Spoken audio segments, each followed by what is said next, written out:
राधे राधे दोस्तों, मेरे YouTube channel पे आप सबका बहुत बहुत स्वागत है। पुरुषोत्तम मास अधिक मास की कथा का अध्याय 1 से 2 मैंने पहले ही चैनल पे वीडियो अपलोड कर दिया। आप सबने नहीं देखा है तो प्लीज़ लिंक डिस्क्रिप्शन बॉक्स पर आप सबको मिल जाएगी। आज मैं कथा का अध्याय का तीसरा भाग लेकर आई हूँ। तो अगर आप सबको जानकारी पसंद आती तो वीडियो को लाइक शेयर करें। पहली बार चैनल पे आए तो चैनल कर दीजिए सब्सक्राइब और बेल आइकन को दबाना बिल्कुल भी ना भूलिएगा। तो बोलिए ओम नमो भगवते वासुदेवाय नमः। तो श्रवण करने से पहले हाथ में अक्षत या पुष्प ले ले। आप इसका श्रवण कभी भी कर सकते हैं अगर आपको प्रातःकाल समय मिलता है। अगर नहीं मिल पाता है तो हम संध्या के समय, आरती के समय भी, जब आप संध्या की आरती करते हैं उस वक्त भी आप इसका श्रवण कर सकते हैं। तो चलिए मैं वीडियो स्टार्ट करती हूँ। ऋषिगण बोले, हे महाभाग, नर के मित्र नारायण नारद के प्रति जो शुभ वचन बोले वह आप विस्तार पूर्वक हमसे कहें। सुत जी बोले, हे द्विसत्तमो, नारायण ने नारद के प्रति जो सुंदर वचन कहे वह जैसे मैंने सुने हैं वैसे ही कहता हूँ, आप लोग सुने। नारायण बोले, हे नारद, पहले महात्मा श्री कृष्णचंद्र ने राजा युधिष्ठिर से जो कहा था वह मैं कहता हूँ, सुनो।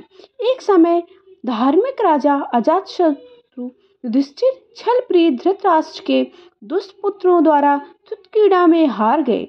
सबके देखते देखते अग्नि से उत्पन्न हुई धर्मपरायण द्रौपदी के बालों को पकड़कर दुशासन ने खींचा और खींचने के बाद उसके वश उतारने लगा। तब भगवान कृष्ण ने उसकी रक्षा की। पीछे पांडव राजा को त्याग कात्मक वन को चले गए। वहां अत्यंत क्लेश से युक्त वे वन के फलों को खाकर जीवन बिताने लगे। जैसे जंगली हाथियों के शरीर पर बाल रहते हैं, इसी प्रकार पांडवों के शरीर में बाल हो गए। इस प्रकार दुखित पांडवों को देखने के लिए भगवान देवकी सुत मुनियों के साथ कामक्य वन में आ गए। उन भगवान को देखकर मृत शरीर में पुनः प्राण आ जाने की तरह युधिष्ठिर, भीमसेन, अर्जुन आदि प्रेम विह्वल होकर सहसा उठ खड़े हुए। प्रीति ने श्री कृष्ण के गले मिले और भगवान कृष्ण के चरण कमलों में भक्ति से नमस्कार करने लगे। द्रौपदी ने धीरे धीरे वहां आकर आलस्य रहित होकर भगवान को शीघ्र नमस्कार किया। उन दुखित पांडवों को मृग के चर्म के वस्त्रों को पहने देख और समस्त शरीर में धूल लगी हुई थी, रूखा शरीर, चारों तरफ बाल बिखरे हुए, द्रौपदी को भी उसी प्रकार दुर्बल शरीर वाली और दुखों से घिरी हुई देखा। इस तरह दुखित पांडवों को देखकर वे अत्यंत दुखी हुए।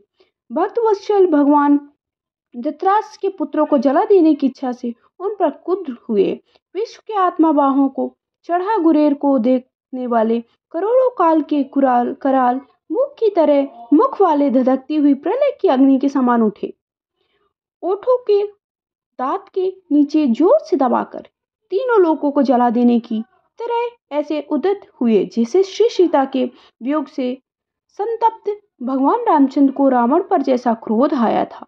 उस प्रकार से क्रुद्ध भगवान को देखकर कांपते हुए अर्जुन कृष्ण को प्रसन्न करने के लिए द्रौपदी, धर्मराज तथा और लोगों से भी अनुमोदित होकर शीघ्र ही हाथ जोड़कर उनसे स्तुति करने लगे। अर्जुन बोले, हे कृष्ण, जगत के नाथ, हे नाथ, मैं जगत के बाहर नहीं हूँ, आप ही जगत की रक्षा करने वाले हैं। प्रभु, मेरी रक्षा आप न करेंगे जिसके नेत्र के देखने से ही ब्रह्मा का पतन हो जाता है, उनके क्रोध करने से क्या नहीं हो सकता, ये कौन जानता है कि क्या होगा। हे संहार करने वाले, क्रोध को संहार कीजिए। हे तात के पात, हे जगतपते, आप ऐसे महापुरुषों के क्रोध से संसार का प्रलय हो जाता है। सपूर्ण तत्व को जानने वाले, सर्व वस्तुओं के कारण, वेद और वेदांग के बीज आप साक्षात श्री कृष्ण हैं। आपकी वंदना करता हूँ, आप ईश्वर हैं। इस चराचरात्मक संसार को आपने उत्पन्न किया है, सर्व मंगल के मंगल हैं और सनातन के बीज स्वरूप हैं। इसलिए एक के अपराध से आपने बनाए समस्त विश्व का आप नाश कैसे करेंगे। कौन भला ऐसा जो मच्छरों को जलाने के लिए अपने घर को जला देता है। श्री नारायण बोले, दूसरों की वीरता को मर्दन करने वाले अर्जुन ने भगवान से इस प्रकार निवेदन कर प्रणाम किया।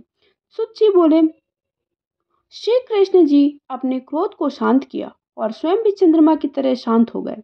इस प्रकार भगवान को शांत देखकर पांडव स्वस्थ हुए, प्रेम से प्रसन्न पूर्वक एवं प्रेम विह्वल हुए।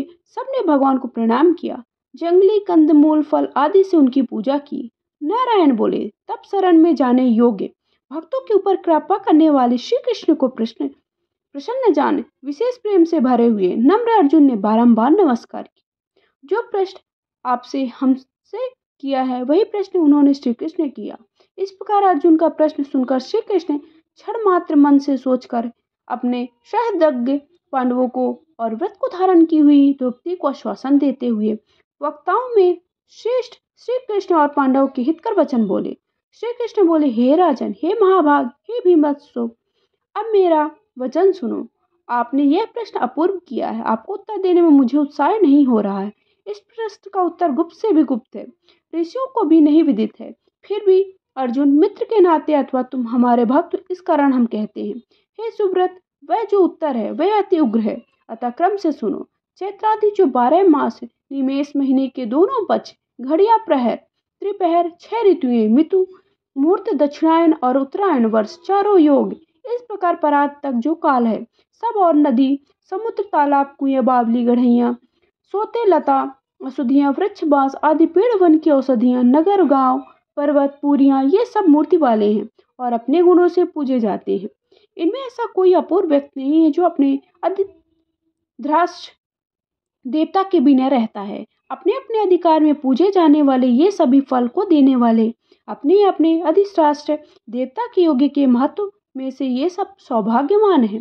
हे पांडुनंदन, एक समय अधिमास उत्पन्न हुआ। उस समय उत्पन्न हुए असहाय निंदित मास को सब लोग बोले कि यह मल मास सूर्य की संक्रांति से रहित है, अतः पूजने योग्य नहीं है। यह मास मल रूप होने से छूने योग्य नहीं है और शुभ कार्यों में आग्रह है। और इस प्रकार के वचनों के को लोगों के मुख से सुनकर यह मास निरुद्योग, प्रवाह रहित, दुखों से घिरा हुआ है, अतः खिन्न मन, चिंता से ही ग्रस्त मन होकर व्यथित हृदय से मरणासन्न की तरह हो गया। फिर वह धैर्य धारण कर मेरी शरण में आए। हे नर, बैकुंठ भवन में जहाँ मैं रहता हूँ वहां पहुंचा और मेरे घर में आकर मुझे परम पुरुषोत्तम मास को इसने देखा। उस समय अमूल रंतों से जटित सुवर्ण के सिंहासन पर बैठे मुझको देखकर यह भूमि पर साष्टांग दंडवत कर हाथ जोड़कर नेत्रों के से 12 आंसुओं की तरह धारा बहता हुआ धैर्य धारण को गदगद वाणी से बोला। सोच जी बोले, इस प्रकार महामुनि बद्रीनाथ कथा कहकर चुप हो गए। तब नारायण के मुख से कथा सुन भक्तों के ऊपर दया करने वाले नारद मुनि पुनः बोले।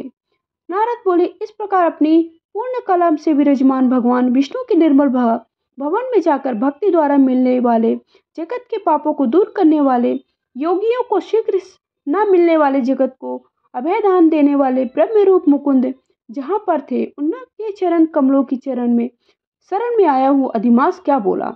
इति ब्रह्म नादरी पुराणे पुरुषोत्तम मास महात्म्य 3 अध्याय हरिशरणम।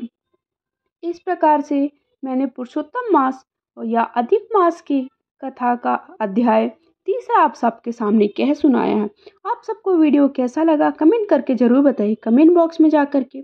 ओम नमो भगवते वासुदेवाय नमः या श्री कृष्ण राधे राधे अवश्य लिखे।